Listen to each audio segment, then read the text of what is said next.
यमराज के साथ बनी हुई घटना। बात वैदिक काल की है। उस समय हमारे देश में यज्ञ का बड़ा महत्व था। लोग सुखी थे, खाने पीने की कमी नहीं थी और न ही शत्रुओं का भय था। विद्वान ब्राह्मण वन के शांत स्थलों में आश्रम बनाकर रहते थे। वहाँ ज्ञान की खोज, विद्यार्थियों को योग शिक्षा देना तथा गायों आदि की सेवा में उनका समय बीतता था। महर्षि गौतम के वंश में उद्दालक नाम के एक ऋषि वन में अपना आश्रम बनाकर अपने परिवार के साथ रहते थे। उन्होंने वहाँ गुरुकुल खोल रखा था। जब उद्दालक वृद्ध हो चले तो उनके मन में विचार आया कि गृहस्थी की मोह माया में बहुत दिन बिता दिए, अब एक बड़ा सा यज्ञ करके मोक्ष प्राप्ति का उपाय करना चाहिए। इसलिए उन्होंने बहुत सोच विचार कर सर्वमेघ यज्ञ करने का निश्चय किया। सर्वमेघ यज्ञ में यज्ञ की समाप्ति पर अपना सब कुछ दान कर देना पड़ता था। महर्षि उद्दालक ने यज्ञ प्रारंभ किया। देश के कोने कोने से ऋषि मुनि, महात्मा तथा ब्राह्मण यज्ञ में भाग लेने के लिए आए। महर्षि उद्दालक ने अपनी सारी संपत्ति दान कर दी। जब ब्राह्मणों को दक्षिणा देने की बारी आई तो उनके पास गायों को छोड़कर और कुछ भी बाकी नहीं था। गायों को दक्षिणा में देते समय उद्दालक जैसे त्यागी महर्षि के मन में मोह पैदा हो गया। उन्होंने सोचा, सब गायें दे देने से परिवार की जीविका कैसे चलेगी। बेटा अभी छोटा है और मेरा वृद्ध शरीर अब गुरुकुल चलाने योग्य नहीं रहा। यह विचार आते ही उन्होंने देखा कि उनकी गायों की संख्या ब्राह्मणों की अपेक्षा अधिक है, जिनमें बूढ़ी और दूध न देने वाली कुछ गायें भी हैं। मन में मोह हो ही गया था। वे गाय के झुंड की तरफ गए और अच्छी अच्छी गायों को छांट कर अलग कर लिया तथा बूढ़ी और बांझ गायों का दान करने लगे। दान लेने वाले ब्राह्मण ऋषि के कपट को जान न सके, पर महर्षि का 10 वर्षीय पुत्र नचिकेत पिता का यह कौशल देख रहा था। उसने यह सुन रखा था कि इस यज्ञ में यजमान को अपनी प्रिय से प्रिय वस्तु दान में देनी चाहिए, लेकिन उसके पिता तो दूध देने वाली गायों तक का मोह कर रहे हैं।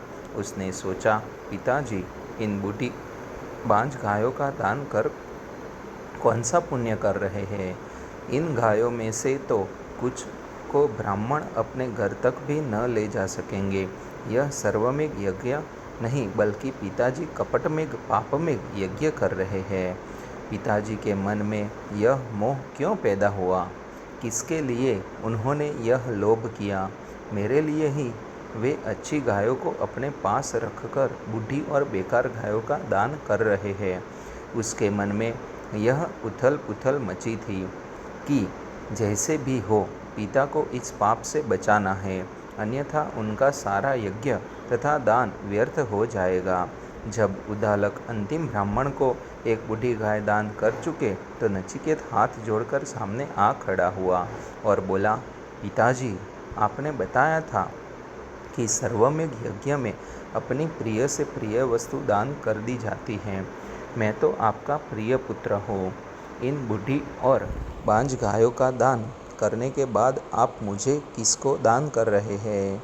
अपने 10 वर्षीय पुत्र की इस प्रकार की बात सुनकर मुनि सिहर उठे।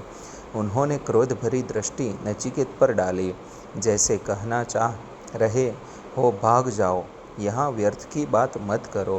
पिता के क्रोध का कुछ भी असर नचिकेत पर न पड़ा। उसने उसी प्रकार हाथ जोड़कर शांति से फिर पूछा, पिताजी इस सर्वमेघ यज्ञ में आप मुझे किसको दान कर रहे हैं? मैं तो आपकी प्रिय संतान हूँ। बालक की इस बरजोरी पर उद्दालक का क्रोध भड़क उठा और बिना आगा पीछा सोचे उस विशाल यज्ञ मंडप में कुश और जल को फेंकते हुए चीख पड़े, कुपुत्र मैं तुझे यमराज को दान कर रहा हूँ। सिर झुकाकर नचिकेत ने पिता की आज्ञा स्वीकार की और यमराज के यहाँ जाने की तैयारी करने लगा। उधर उद्दालक का क्रोध भरा शाप सुनकर सारे यज्ञ मंडप में सन्नाटा छा गया। क्रोध के कारण धर्म के अवसर पर यह अनर्थ हो गया। क्रोध में आदमी का ज्ञान नष्ट हो जाता है। उसी क्रोध में उदालक भी अपना धीरज खो बैठे और पुत्र को कठोर शाप दे दिया। नचिकेत जब यमराज के यहाँ जाने के लिए तैयार होकर आशीर्वाद लेने आया तो पिता की ममता फूट पड़ी। नचिकेत को अपने सीने से चिपकाकर बोले, बेटा, क्रोध में कहे हुए वचन का न पालन करना ही धर्म है। तुम मेरे एकलौते प्रिय पुत्र हो। तुम्हारे बिना मेरा बुढ़ापा बीतना कठिन हो जाएगा। नचिकेत ने हाथ जोड़कर विनती की, पिताजी, आप मोह में मत पड़े। आपने ही तो कहा है कि मेरी 21 पीढ़ियों से किसी ने अपना वचन भंग नहीं किया है। इसलिए मुझे भी आज्ञा दे ताकि कुल परिवार की मर्यादा बनी रहे। पुत्र का दृढ़ निश्चय देखकर उदालक से कुछ कहते नहीं बना। पिता के इस मौन को आज्ञा समझकर नचिकेत मृत्युलोक के मार्ग पर चल पड़ा। अनेक कष्टों और बाधाओं को पार कर नचिकेत मृत्युलोक पहुंच गया, पर संयोग से उस दिन यमराज बाहर चले गए थे। अतः वह उनके महल के द्वार पर बैठकर यमराज की प्रतीक्षा करने लगा। यमराज 3 दिन बाद लौटे। द्वार पर एक बालक को अपनी प्रतीक्षा में बैठा देखा तो पूछा, कुमार, तुम कौन हो? यहाँ किस काम से आए हो? नचिकेत के बोलने से पहले ही द्वारपाल ने कहा, महाराज, यह बालक 3 दिन से आपकी प्रतीक्षा में बैठा है। इसने इस बीच कुछ खाया पिया भी नहीं। बालक के धैर्य और साहस को देखकर यमराज जैसे देवता का हृदय भी पसीज हो गया। बोले, वत्स, तुम अपने आने का कारण बताओ। तुम्हारा काम किए बिना मैं भी अन्न जल ग्रहण नहीं करूँगा। नचिकेत हाथ जोड़कर बोला, महाराज, मैं उदालक ऋषि का पुत्र हूँ। मेरा नाम नचिकेत है। मेरे पिता ने सर्वमेघ यज्ञ में मुझे आपको दान कर दिया है, इसलिए मैं आपकी सेवा में आया हूँ। ऐसे सत्यवादी और साहसी बालक के सिर पर हाथ फेरते हुए यमराज ने कहा, कुमार, तुम मेरे यहाँ आते हुए डरे नहीं? तुम्हारे वृद्ध पिता ने भी तुम्हारे बारे में कुछ नहीं सोचा। मेरा नाम सुनते ही बड़े बड़े ज्ञानी और ध्यानी भी कांप जाते हैं। नचिकेत ने कहा, देव, आप तो धर्म के अवतार हैं। डर लगता है पाप और बुराई से। आप जैसे ज्ञानी धर्मराज से डर कैसा? नचिकेत की बात सुनकर यमराज बड़े प्रसन्न हुए और बोले, वत्स, मुझे बड़ा दुख है कि तुम जैसे तेजस्वी और निर्मल हृदय बालक को मेरे द्वार पर 3 दिन तक भूखा प्यासा रहना पड़ा। मैं तुम्हें 3 वरदान देना चाहता हूँ। जो चाहो मांग लो। भगवान, मुझे अतिथि मानकर आपने जो सम्मान दिया है, यह आपकी महानता है। आप मुझे वरदान देना चाहते हैं तो पहला यह दीजिए कि मेरे वृद्ध और असहाय पिता का क्रोध शांत हो जाए। आहा, जिस पिता ने क्रोध में पुत्र को मृत्यु के द्वार पर भेज दिया, उसी पिता के कल्याण के लिए यह कैसी पितृभक्ति है। धन्य हो कुमार, तुम्हारी यह अभिलाषा पूरी होगी। अब दूसरा वर मांगो। यमराज ने कहा, देव, मैंने सुना है कि स्वर्ग में बड़ा सुख है। वहाँ हमेशा सुख और शांति रहती है। उसे प्राप्त करने का उपाय बताए। यमराज किशोर उम्र के बालक से ऐसी बातें सुनकर चकित रह गए। बोले, अपने जीवन में अच्छे कामों के द्वार वह स्वर्ग तुम्हें प्राप्त होगा। तीसरा वर मांगते समय नचिकेत ने कहा, भगवान, आप मृत्यु के देवता हैं। जीवन और मृत्यु का रहस्य आप जानते हैं। जीवन के किस मोह में पड़कर मेरे त्यागी और तपस्वी पिता का धर्म के मार्ग से हट गए। मरने के बाद इस जीव का क्या होता है? कृपा कर यह रहस्य मुझे समझाइए।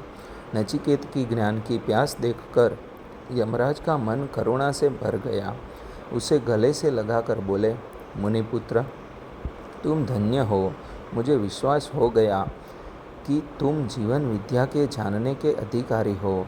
संसार में जन्म लेने वाले मनुष्यों के सामने जीवन के 2 रास्ते आते हैं। एक रास्ता है अच्छाई का, जो सत्य और कल्याण की ओर जाता है। दूसरा है बुराई का, जो भोग विलास और नाश की ओर जाता है। पहले रास्ते पर चलने वाला धीरे धीरे उन्नति करना जाता है और दूसरे मार्ग पर चलने वाला नीचे गिर जाता है। दोनों मार्ग मनुष्य को धोखे में डालने वाले होते हैं। जीवन को ऊंचा उठाने वाला मार्ग शुरू में बहुत कठिन और कष्ट देने वाला होता है। इसके विपरीत दूसरा मार्ग शुरू में बहुत सुख, मन को अच्छा लगने वाला तथा अपने जाल में लालच देकर फंसाने वाला होता है। साधारण लोग दूसरे मार्ग के मोह में फंस जाते हैं। तुम्हारी तरह कोई ही दूसरे मार्ग के झूठ सुख और वैभव को ठुकरा कर श्रेय मार्ग पर चलने का निश्चय करते हैं। संसार में बहुत लोग अपने जप, तप तथा ज्ञान के द्वारा जीवन विद्या को जानने का प्रयत्न करते हैं, पर काम, क्रोध, मोह, लोभ आदि की बुराई से अपने को नहीं बचा पाते। फल यह होता है कि जीवन के असली रहस्य को नहीं समझ पाते। तुम्हारे प्राप्य तुम्हें मिल गए, अब तुम अपने घर जाओ और अपने पिता की आत्मा को संतुष्ट करो। दोस्तों, ऐसी कहानी देखने के लिए हमारे